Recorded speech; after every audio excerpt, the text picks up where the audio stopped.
So today we're gonna try to answer the question that was brought up by Vince. The question is basically about how did we get so many bad leaders, and he phrased it in a really nice way, and it was a starting point for me.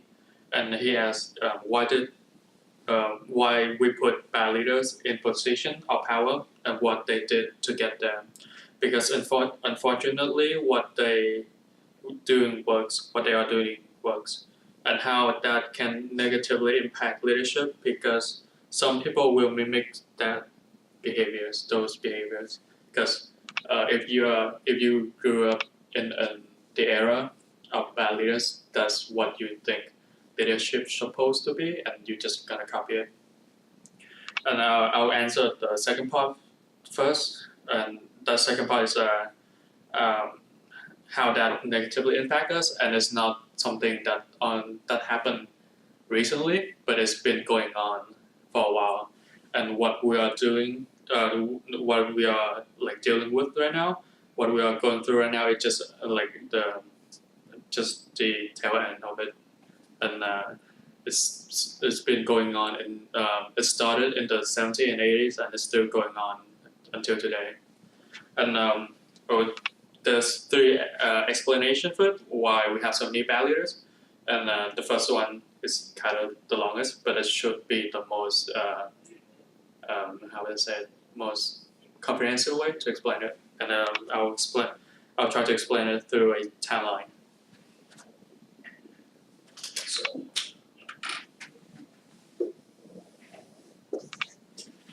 So we start in the 1920s.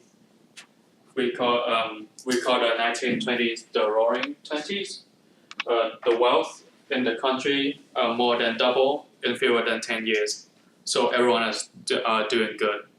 And this happened after World War One, and generally, the United States always the economy of the United States always do better after a World War.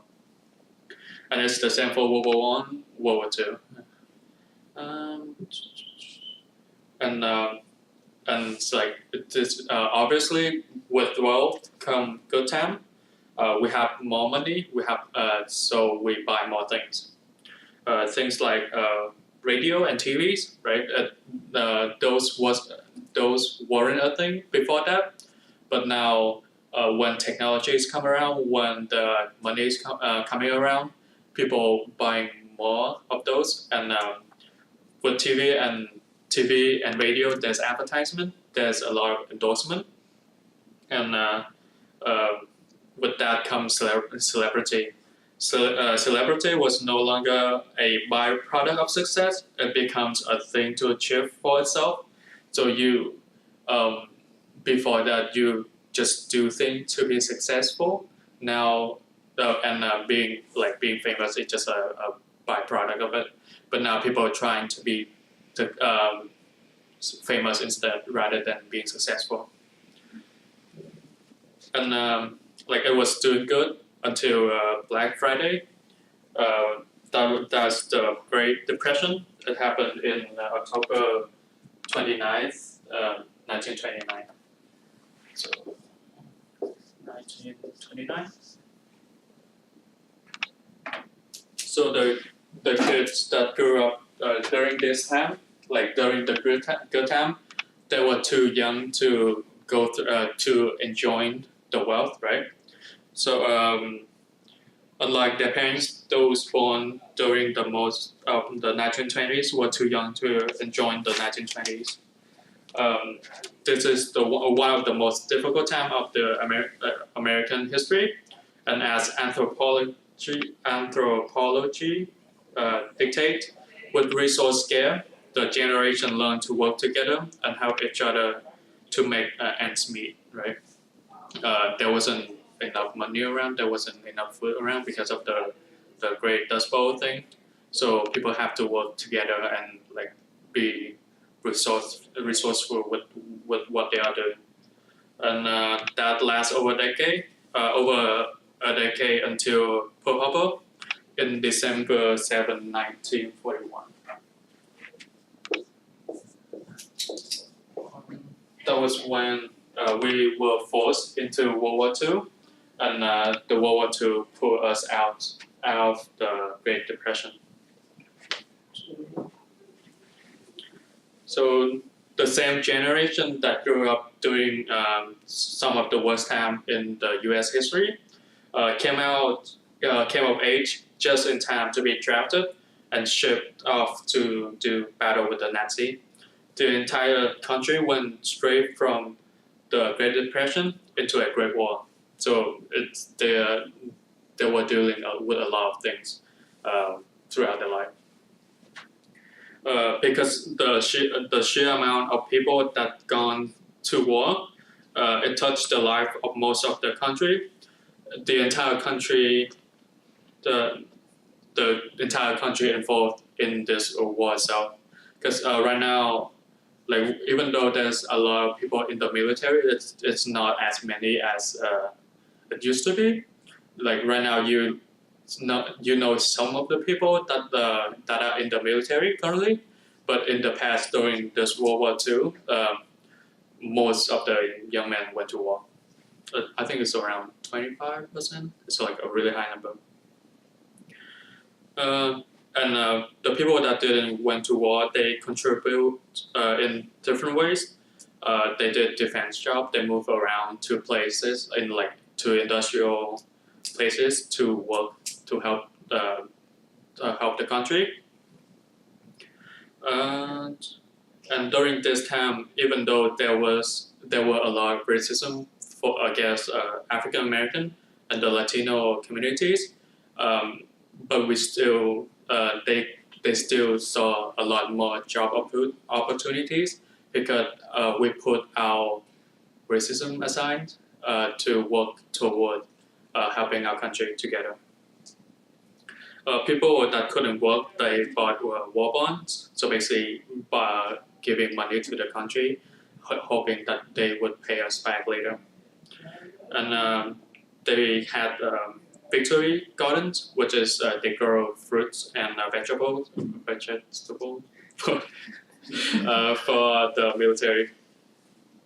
And this is why we call this generation the greatest generation. They were defined not by access and consumerism, but by hardship and service. So around this time, it's called the generation around this time called the greatest generation.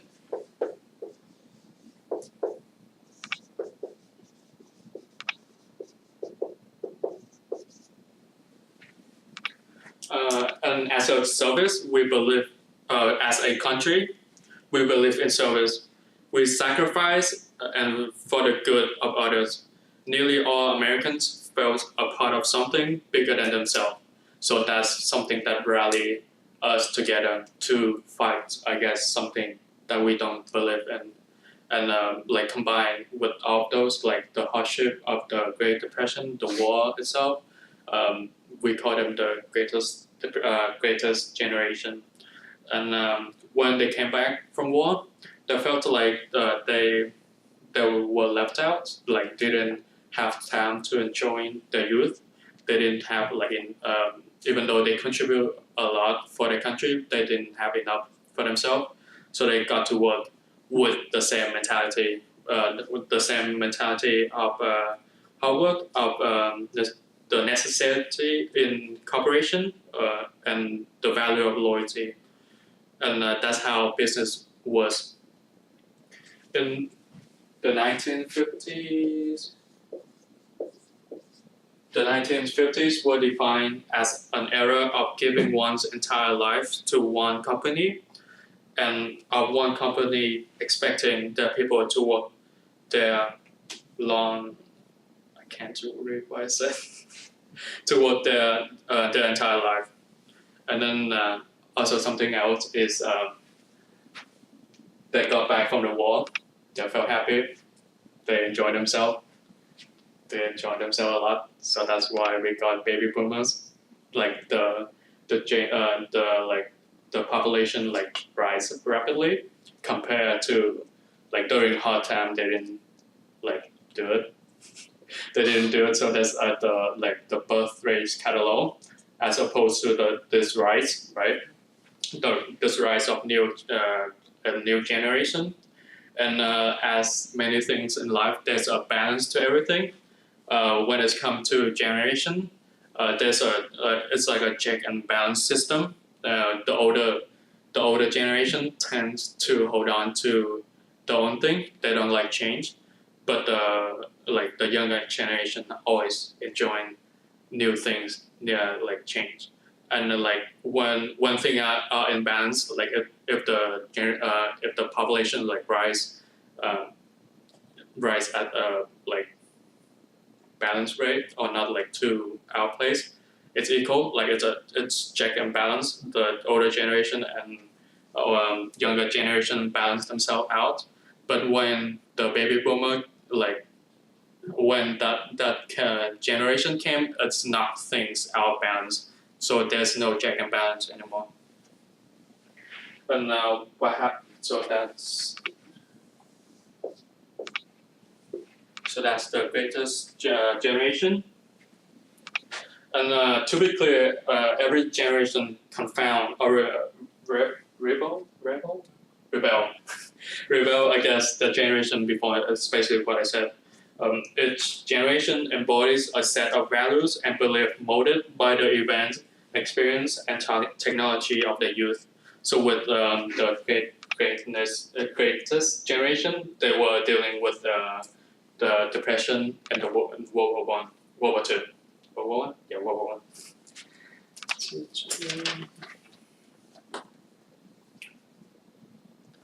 And unlike their parents, who were raised during a time of economic depression and war ration, the boomers were raised in the times of rising affluence and prosperity, because this generation are so hardworking. They brought the economy back. They brought back like the feeling of safety, because there are a lot of money going around. So the kids grew up during this time. They felt like they don't need to work for anything at all. Whereas the greatest generation was defined by the needs to serve others, the boomers generation started on a path for themselves. As our wealth and altitude change, we start to transform from a country that would fight to protect a way of life into a country that would fight to protect the way we prefer to live. And then like these kids grew up into the 1960s. When the boomers were young, it was they who forced the civil rights on an older generation, bent on maintaining an healthy and unjust status quo. This is where we got civil rights. And then this is one of the early signs of the impact the baby boomer could bring to the world, because the sheer amount of them can like just like take out anything that's like standing in the way. And we can see that in civil rights, the older generation, there are not enough of them to stand against these baby boomers.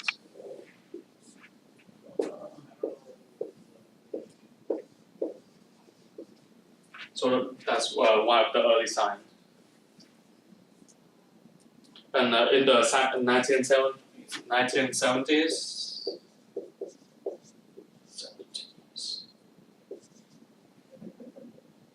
that's when they start to graduate and start working. In this time, our country were dealing with an unpopular war, which is the Vietnam War, and we was also dealing with the Watergate scandal. So from seeing those two things, these baby boomers, what were going through their mind was the government can't be trusted because of those. Because the government are not there and we can't trust them. All we can do is to look after ourselves, and we need to change the way things are done. So from that, it creates the it's create the people will aspire to self-realization. So that's when the hippies movement start, right? That's when they start doing drugs. They start the hippie movements. This decades, the 1970s was called the me decade. It's not like as opposed to like this generation was based on service to others. This generation was based on being selfish. They were more worried about their own happiness and well-being than other people around them. And then like you can see that in the founding of Apple's, like of Steve Jobs. Growing up like every other baby boomer, he believed in challenging the status quo, and you can see that in like a lot of Apple commercial. It's always about like thinking differently. It's always about changing the status quo, and you can see that in one of his commercials, like it's here to the crazy one, to the misfit. It's like those things, like those who challenge the status quo, and you can see that like that's the mentality of the boomers having. And entering work, they brought with them the self-centeredness and cynicism with them. But this time there were fewer previous generation to stand in their way to stop the change that they are trying to make. And combining the Vietnam War, the Watergate, Watergate scandal, the oil crisis, the globalization, the incident in Iran, the embassy incident. And also the big missile crisis in Cuba. Yeah, so like all of those. So like ideology, like business ideology, politics, political ideologies, economics ideology. Can't say that. It shifts from service to other to shift. It shifts to protecting ourselves because there's no one out there to protect us. It came to instead of giving to others, came to safeguard our wealth rather than national importance. Service to others replaced by service to ourselves. And then as they get older, right? As they get older, they were like in their 30s. That's when they start entering the authority position, and this is where they start to popularize the ideology. This is where they start to popularize the way they live, the selfish way they live. Right. Here are some of the examples that was popularized in the 1970s. So, mass layoff.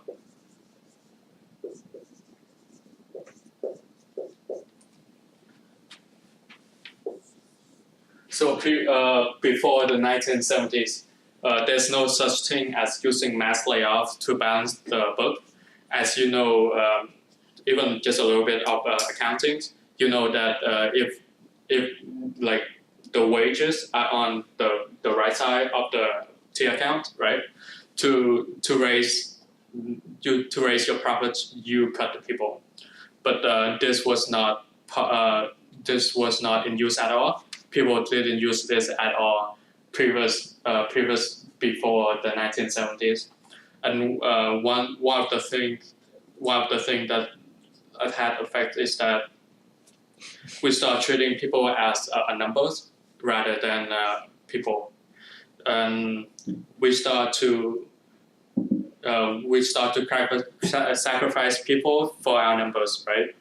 When before this, with this generation, they believe in sacrifice ourselves so others may gain, right? That's why we went to war. That's why we changed our job. That's why we give money to the government. But now, when it's come to this generation, they believe in sacrificing others for our gain. We would do anything to gain more money for ourselves. So that's mass layoff. Imagine sending someone home and saying, our company didn't meet the number we set out to meet this year, so we got laid off. Like it's not even they're not making enough money, but it's about they didn't meet their target. And like just ignore the people that got laid off for one moment and talk about the people that stayed, right? Would you trust someone that would fire your friends, your close friend you work like years, long time with, and would you trust those people? Just they fire people that are close to you so that they would make more money. And the second thing that was popularized was shareholder supremacy.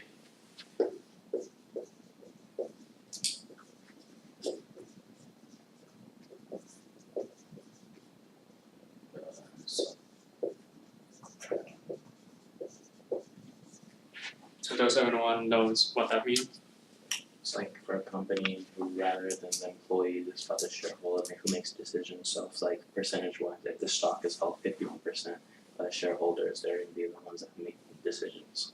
Exactly. Well, they don't get to make any. They don't get to make any decision, but people think that it's in the company interest to raise. Go ahead. Sorry, Nancy's talking, but like, isn't it more like there's no CEO anymore? Like it's by the board of like shareholders make the executive decision. Well, yeah, it's up. Usually it's the CEO, but when he has no more control. And the CEO still has, it's just the shareholder. The CEO could be a shareholder too. Yeah. Just Like not- when it's come to things that they didn't want, that's when they start using executive orders. But usually, it's the CEOs. And one of the thing that's within the shareholder supremacy is that CEOs the bonus are based on the stock.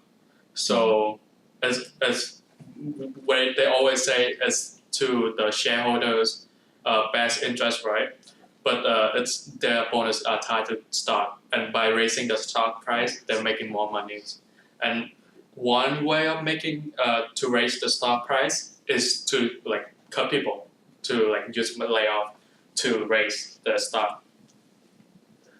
And like shareholder supremacy is making decision based on the shareholder. It's basically a coach, right? A coach of a sport team making decision like they make decision based on the interest of the fans rather than the players, right? And like fans, they are bandwagoners. If your team is good, they will stay. But your team is bad, they will go away. Like they don't stick around with you. They are not there for you. They are there for themselves. They are there to feel good. So why would you like listen to people that's making decision for themselves but not for you? That's shareholder supremacy. And the third thing is the Glass-Steagall Act. After the Great Depression, there was this act called Glass-Steagall was implemented in 1933.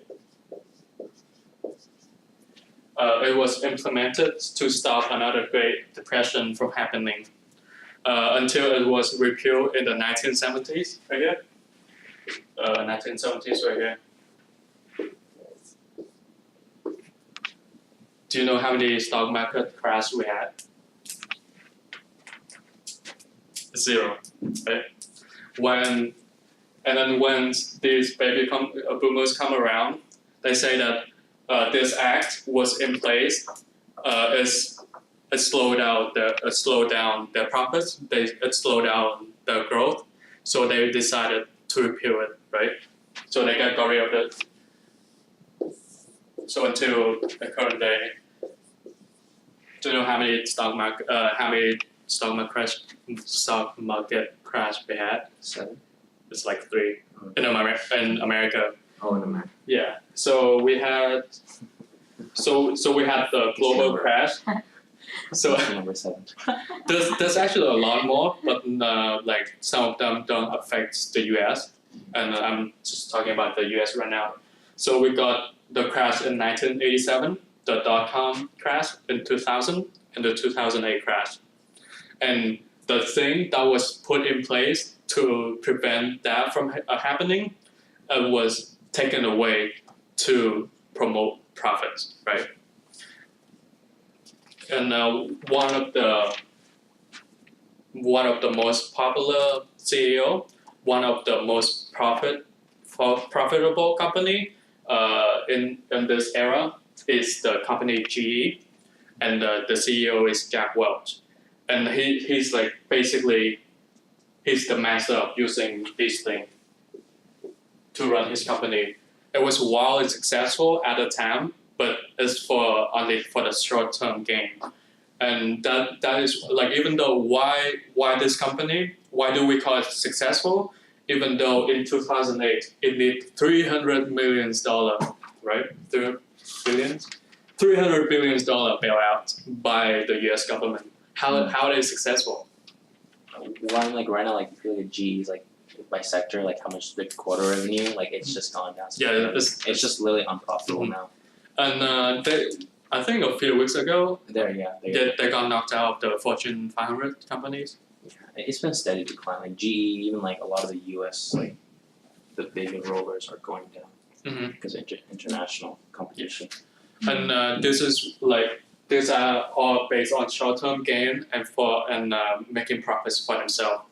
And you can see that in one of the Fortune 500 companies, 75% of them are younger than 25 years because they are always for short-term gain, so they always drop out. So that's so to sum it up, the barriers we are getting today are not like it's not like there are only some of them and they were successful, but the entire generation and like the entire generation that making decision based on themselves rather than other people, and that's why we get so many bad leaders. So that's the first explanation. So is it okay if I erase it? Yeah. Okay. Should actually I'm going to erase it. So the second explanation for the bad leadership. Does anyone know the Milgram experiment? What? The Milgram experiment. What is that? You don't know? It's not like I think it's like a psychology. Yeah. So after the World War II, this guy Milgram, he asked a question: why are there so many Germans that just blindlessly doing things? I remember. Yeah. It's authority to power. Authority to power, and he found so the experiment was it's like a series of questions, and there's a teacher and there's a learner. The teacher asks question and the learner asks a question, and if the learner get it wrong, the teacher is supposed to like shock the learner, right? And it's like increasing amount of voltage. So let's get to the point that you could like possibly kill someone. And he found out that if you don't get to see the learner, if you don't see the learner, you're more likely to go all the way to actually kill him. And so through Milgram experiment, he found out that when we divorce ourselves from humanity through numerical abstraction, we are like Milgram volunteers are capable of inhuman behaviors. Like 65% of us would go all the way and kill the actual person. So like this is why vision matter. This is why we need a noble cause. This is why we need to give people a future to believe in. Like this is why we call like these people the greatest generation, because they believe in something, they work towards something together. Like otherwise, without those, we only have numbers to look at, and we have no like conception of numbers, right? To demonstrate like for example, like I say I put like 1 pen on the table, so like that's what it looked like. If I say I put 10 pen on tables, like you can kind of imagine what it would look like. But what if I say I put like 1,000 pens on the table? Can you imagine it? Yes, you would like A lot tell. of pens. I'm just kidding. 10 Yeah. rows of 10, 10 rows of 10. So like, you can't really tell like how many are on there, or like the concept of 1,000, 10,000, or like higher number. But that's what we do with money. That's what we do with our customer. That's what we do with our employees. We start we start dumbing them down to just a number, so we could manage, right? That's where scientific management comes from. It's like we don't need to worry about the people anymore. We just only to worry about how to optimize the way that they do things. So that's the inability to deal with abstraction, and